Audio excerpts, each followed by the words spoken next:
Hello, and welcome to the Career Compass program, which includes online learning sessions, podcasts, videos, webinars, white papers, and whiteboard videos, all specifically designed for NAVFAC. Please check the Career Compass Resource Center or CCRC often for updates and new content to support your learning. This content will assist with learning and development within the 20 non-technical competencies outlined in the Workforce Development Strategy. Today's topic is Improve your negotiation skills in support of the influencing and negotiation competency.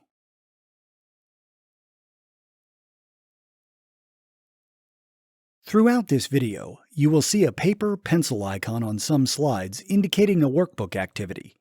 When you see this icon on the top left corner, this means I'll be asking you to write something in your workbook or to refer to your workbook. If possible, download the workbook from the CCRC before continuing with this course. However, if you are not able to, no worries. Just use any piece of paper and write your thoughts down on that. You can always transfer that to the workbook later. After attending this course, you will be able to apply tips learned to future negotiations in order to secure successful outcomes. In this video, we will discuss different types of negotiations you may encounter in the workplace, and we'll talk about some specific tips you can employ in those negotiations. We'll also go through a case study.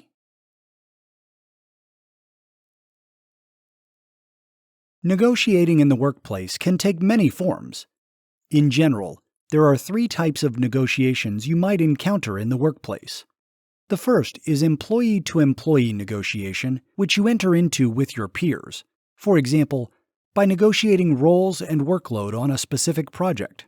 In employee-employer negotiations, you are negotiating with someone in a position above you for something, perhaps job duties or requesting a change in work schedule.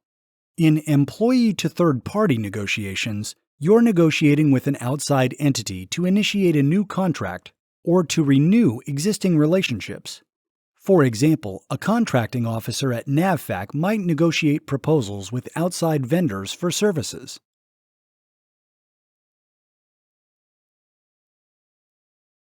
Pause the video for a moment and ask yourself the following question. What types of negotiations do you encounter at work? Are they mostly employee-employee, employee-employer, employee-third-party, or a combination of any of those? Resume the video when you are ready.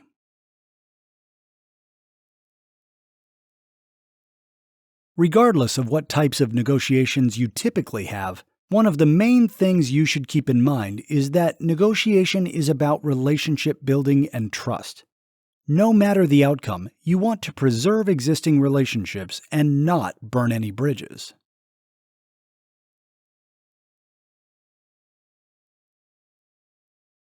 Most negotiations fall into the category of being either distributive or integrative.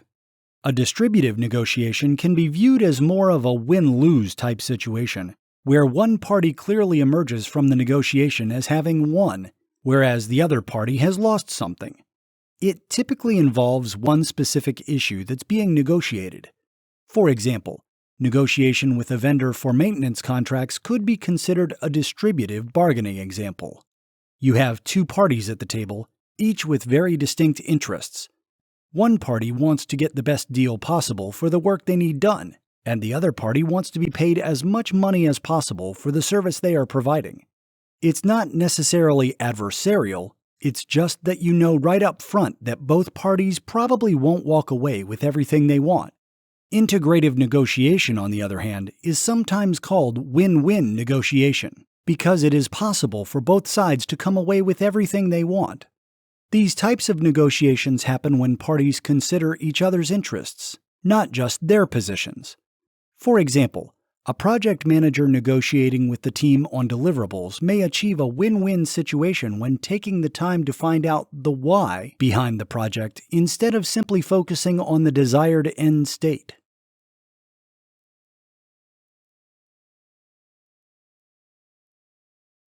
Regardless of the type of negotiation, There are some tips you can follow to ensure success in any situation. These tips are: do your homework, avoid making assumptions, be assertive, and listen more than you talk. Let's talk about each of these in a bit more detail.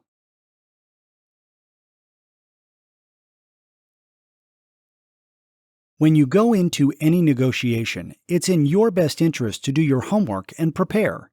That sounds like common sense, but let's talk about exactly what that means, because there are multiple aspects for which you need to prepare. You should create a list of items to research. Know exactly what the product or service or item is that you are negotiating for.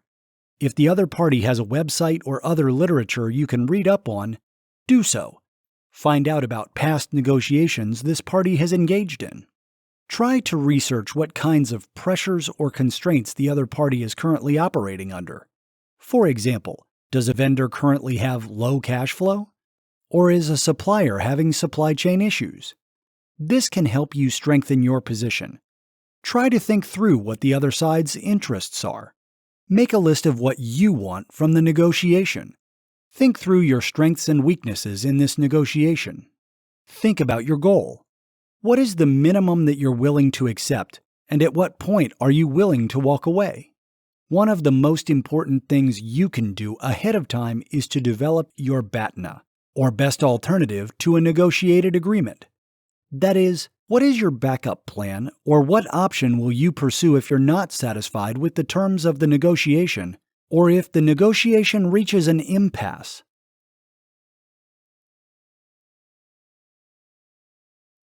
Take a moment to reflect on the following question.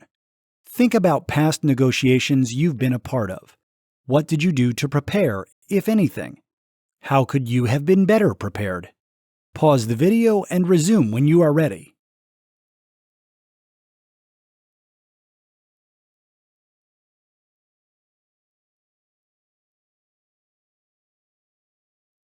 When preparing for a negotiation, it helps to use a checklist to help you think through the elements of the upcoming conversation. You can find a helpful job aid on the CCRC. To access it, go to the website on your screen, then scroll down and click on Job Aids in the Learning Content section. From there, you can click on a link to the fillable PDF form.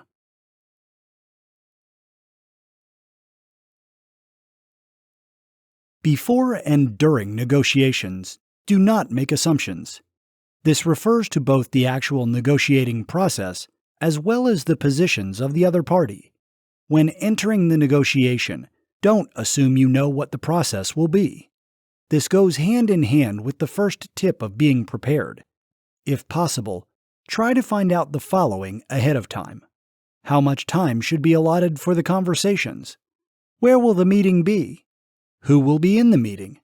Are the people who will be negotiating able to actually make decisions? Try to get as much information on what the process will look like before going into the meeting. Or if it's up to you to set the tone of this negotiation, communicate that to the other party in advance so that they don't have to make assumptions. You also should not make assumptions as to what the other party's position or motivation is. Yes, you should do your research ahead of time to prepare, but try not to come into the meeting with preconceived notions. Come right out and ask your counterparts what their motivations are. Try to create an atmosphere of transparency, which will allow the negotiations to begin from a mutual point of understanding. During the conversation, if there are points you don't quite understand, stop and ask for clarification. Don't try to connect the dots yourself. Make sure you are absolutely clear on what is being said.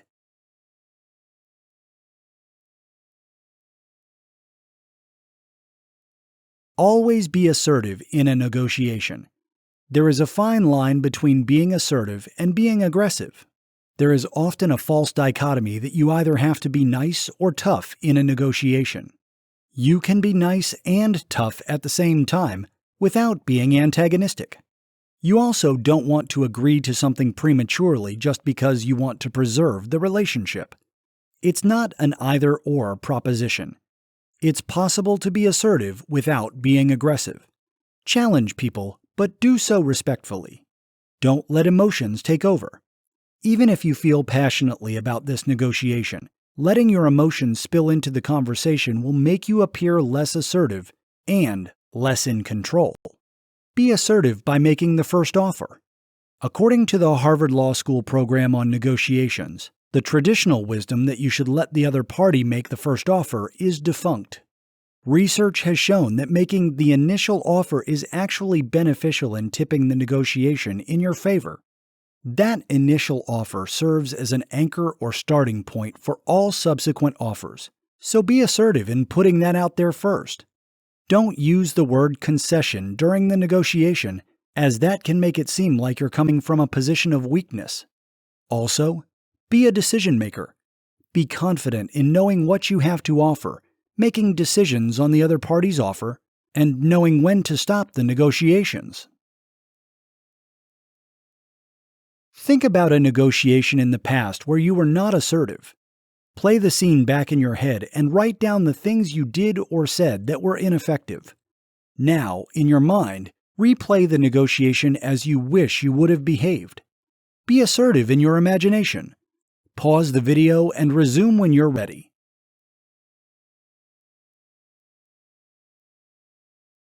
So what can you do to become more assertive? Work on keeping your emotions under control. Even if you have some emotional skin in the game, negotiations are not the place to put those on display. You should also practice what you're going to say ahead of time. Practice speaking with a strong, confident voice. Also, practice saying no, which can be one of the hardest things in a negotiation. Use I statements. Don't be afraid to say what you want or need. Start doing these in everyday life, so when you get to a negotiation, it will come naturally to you.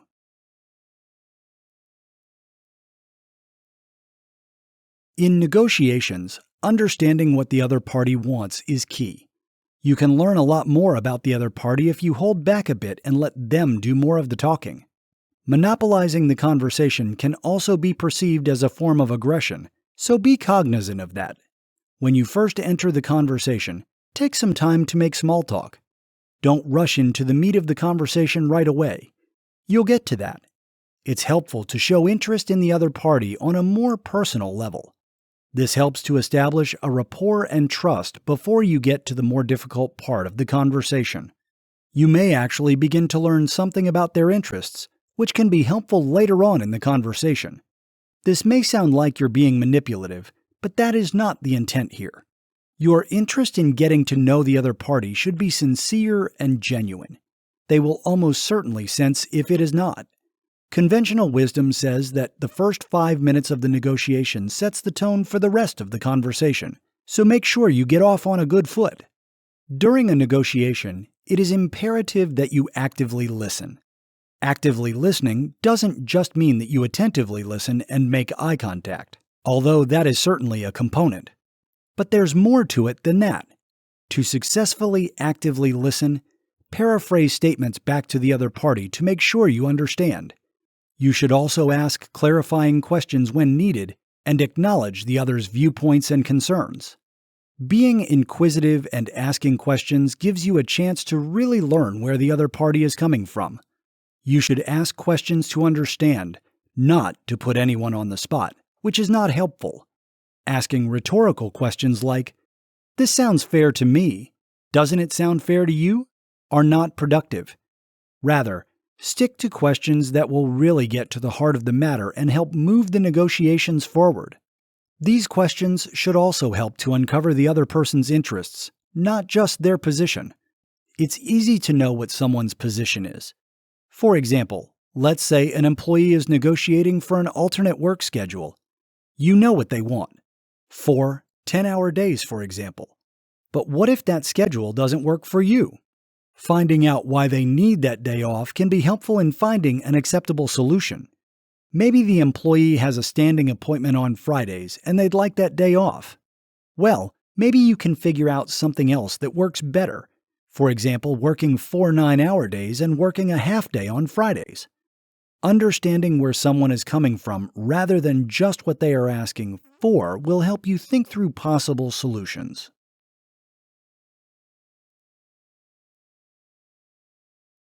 Let's take a moment here to do a workbook exercise.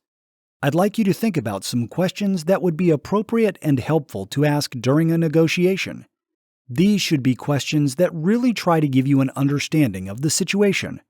Some tips to help you formulate good questions are: keep them short, make them open-ended, and don't make them too complicated. Pause the video and resume when you are ready.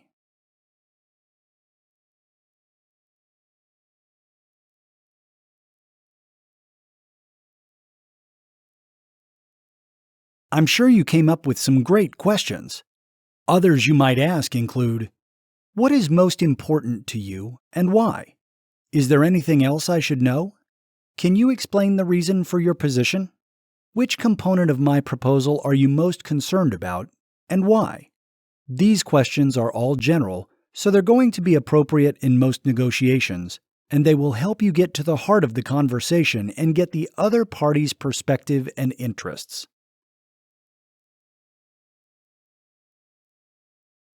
Let's now talk about a study that was conducted on negotiations by Adam Galinsky and his colleagues at Northwestern University. The researchers assigned some people to be buyers and others to be sellers of a gas station. Buyers were told they had a maximum dollar amount which they could not exceed, which was lower than the price of the gas station. Buyers were told they had to hire a manager for the gas station. Sellers were instructed to find help with financing a boat trip and to obtain employment once they returned from the trip.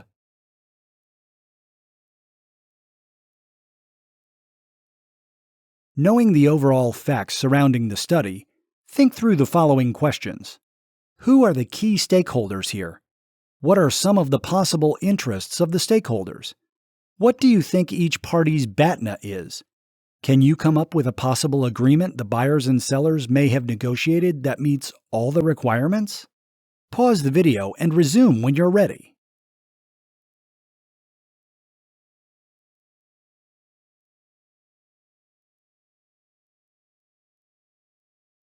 Now that you've had some time to think through some hypothetical interests, BATNAs, and outcomes, here is a common outcome that participants negotiated which met all the requirements that were set out. The sellers lowered the price of the gas station. In return, the buyers agreed to hire the seller as manager of the gas station when he got back from his trip. So here, the key stakeholders are the buyer and the seller. The buyer's position is that they want to buy the gas station at no higher than a certain cost, but an additional interest is that they need to find someone who can actually run the gas station. Just buying the gas station and having it sit there does not serve their interests. The seller's position is that they would like to get as much money as possible for the sale of the gas station. However, their interest is that they also need a source of continuous income going forward. Additionally, another interest of the seller is that they'd love to take a vacation. We don't know what the individual stakeholders' BATNAs are, but we can speculate that maybe the buyer would just decide not to sell if they can't get what they need. True, they can't really afford the time or money to take a vacation now, but they'd still have a continual source of income from the gas station. The buyer's BATNA may have been to walk away from this particular seller and try to find a cheaper gas station for sale somewhere else.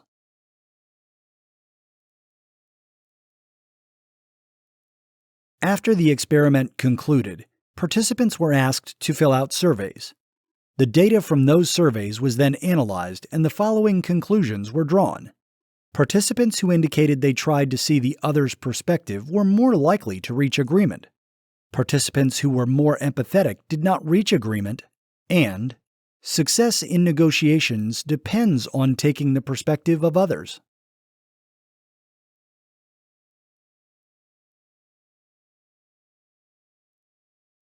When preparing for important negotiations, make sure you are adequately prepared.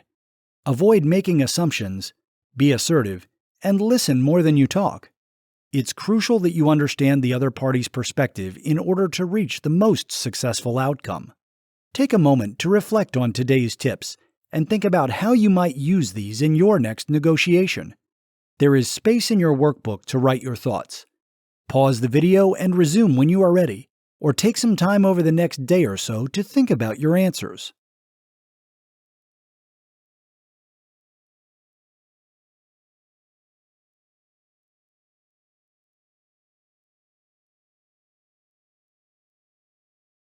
Thank you for watching this video. We hope that you gleaned useful and helpful information. If you have any questions, please contact your civilian training advocate or contact HQ's BD17 at NAVFAC-HQ, Total Force Development at us.navy.mil.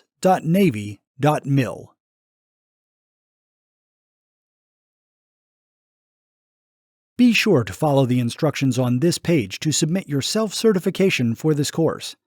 Or simply scan in the QR code on your screen to generate the email message for you.